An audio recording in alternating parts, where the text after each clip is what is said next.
Another thing to consider in terms of overall cost of the trip is gear.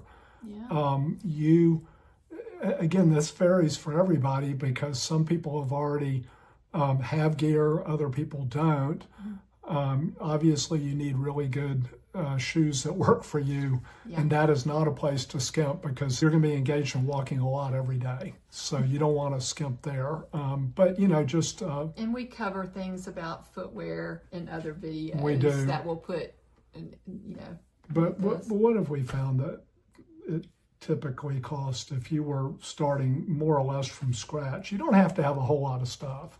Well, it can be anywhere, depending on how much you need if you don't have anything. And I just want to say, first of all, if there's anything you can borrow, Yeah. we always recommend, if you have a friend who hikes or has any gear at all, see if there's anything you can borrow. I've just loaned somebody my backpack to use because she didn't have one and is actually on the Camino Portuguese right now.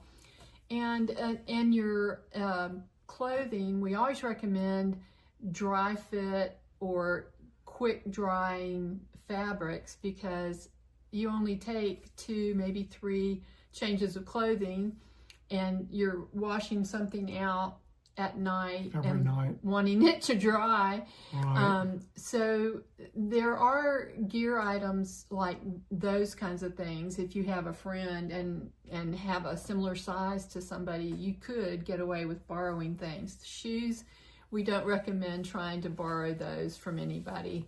You really need to do what's comfortable and sturdy for you. Yes. But $300 to $600 is not out of place. No. For what you might spend on some gear. Also try thrift stores and places like Costco.